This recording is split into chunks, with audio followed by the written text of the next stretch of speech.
It's like giving a presentation in a business format, people asking you questions from the presentation, and you walking out of the room and going home. You got your perspective. I just want to be happy. Don't you want to be happy? Let's go. Let's go. I'm so pumped. How are you? So I'm really looking forward to this. This is Jesse. Such a pleasure. Sit. Oh, so nice to meet you. So nice to meet you. I love it. Sit. Dude. I'm super fired up. First and foremost, so I sucked at school so bad that my dad made me watch your videos. Really?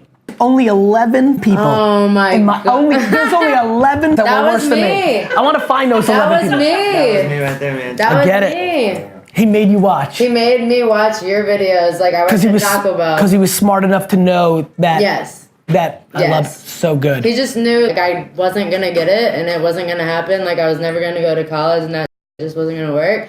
So he had me watch your videos and he had like questions at the end. You are going to be such a big star. I am so pumped right now. Dude. Like obviously I meet a lot of artists and and a lot of them are different. Like some people I think are gonna really do solid. Yeah. Some people I just like and some people I secretly want to shift their mind so they don't burn out in 8 months. Yeah. But once in a blue moon, like right now I'm already being very meta. I can't wait to watch this in 11 years. And be like, and basically tell everybody, I'm like, told you. Yeah. You connect with your audience in a way that's so crystal clear to me. I did. And it took me 10 years for people to understand it. Do you understand that I'd Beyonce if I had music? So literally how- Do you understand that if what I did for a living was as cool as, I might become a rapper. I might have, it's done. Let's go. It's done. This is why if you can balance ambition and patience, it all works out. I wanted to have a sneaker and a wine 20 years ago. Yep. The reason everybody up is they try to eat too much up front and they throw up. Mm-hmm. No, seriously, and then they don't feel it. If it actually happens, they don't even When you have talent and opportunity, that's like having an unlimited amount of food in front of you. The problem is people throw up. They just eat everything and then it all comes out. It's patience. My biggest thing about patience is completely framed in happiness and talent. People don't understand what I'm actually saying. That's why. Think about everything, think about the fire coming out of your mouth. If you put that into, how old are you? 23. If you said in 23 years, I'll be 46, which is young, all of a sudden, all the shortcomings of ambition and fire get subsided. Yep. Because you're like, cool, I'll do the acoustic thing in 6 years. Yep. It's throwing up. Oh, yeah. It really is. I know, because I know everything that I can. Because you're hungry, you can feel it, the universe is talking, and now is the hardest part of your life.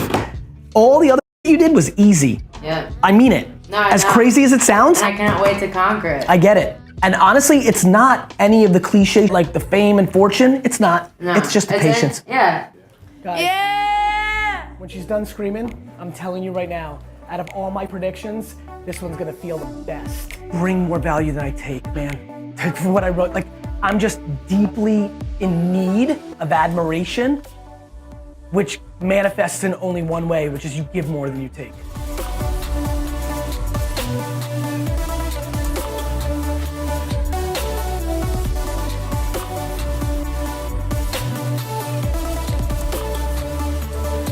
It's judgment. You actually value the person's judgment, which I actually understand. We all have that. Here's my thing on judgment.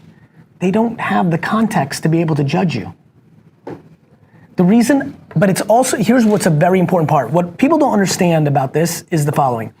The reason I can deal with people misjudging me, and plenty of people do, often, is because I also don't listen to people that give me accolades. The reason people are so vulnerable to judgment is because they thirst accolades. Because they care what other people think. They thirst acclaim, they get it, but then when they get negative feedback, they've already put feedback on a pedestal.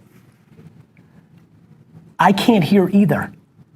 You know, do you know how flattering it feels for somebody to say they have goosebumps that you walk into a room? Do you like just even comprehending that right now as I say it out loud is wild.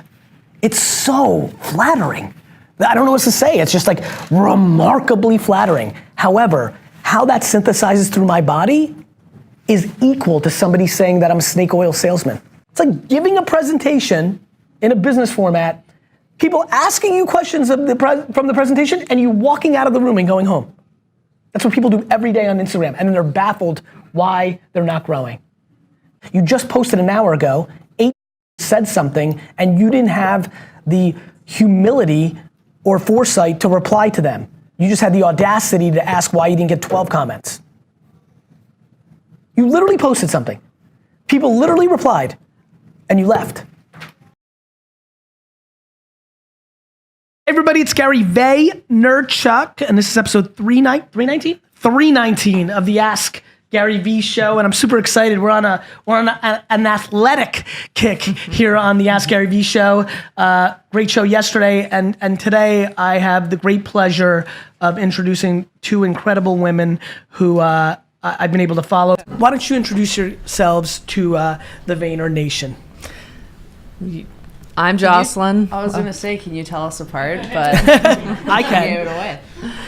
I'm Jocelyn. And I'm Monique Lamoureux. We're Lamoureux twins. We play hockey for the U.S. women's team, but we're currently on maternity leave, so we're going to camp in a few weeks trying to get back on the national team. So, But there are two things that stand out to me. Number one, I do think reverse engineering individuals at scale is something I'm very passionate about, having all these different employees, and there's so many different dynamics. And I think it is a fine line between the two is better than one, which I think the optimism that breeds, I think is incredible. And I think it's always better to lean into optimism versus pessimism and cynicism. But where I'm about to go with the rest of that sentence is actually the answer to confidence. I think the number one vulnerability in society is delusion. I think that parents are creating a remarkable level of delusion over the last 20 years because parents have become so micromanaging of their kids' feelings and actually know their day-to-days too much, and are trying to protect them from the world, which unfortunately is fundamentally impossible. And I believe that we have 1 to 2 full generations right now that are closer to zoo animals than they are humans. And so as I was listening to the stories, as we were talking here, I think one of the great things that is true about the three of us upbringing was we were in frameworks because of circumstances where losing wasn't demonized or protected against. It was the merit of the outcome, which got us comfortable with the idea of, which meant by the time we were actually 22, we actually knew that that was part of the variable. And it is remarkably stunning to me to watch the enormity of 22-year-olds that go into the world who demonize and fear losing or setbacks because they've been in an over-coddled fake framework environment where grades have been the only variable, or 7th place trophies feel close to a 1st place trophy, or mommy and daddy pay for Uber or the apartment. And we are just in a very entitled ecosystem. I think the biggest thing you can do for those 3-year-olds to create self-esteem and confidence is to make them be in an environment where losing is reality and almost even put on a pedestal without it being something that they dwell on post the outcome. you have to learn how to fail and learn how to lose and learn in from a it. real way, Yep. not in a fake way.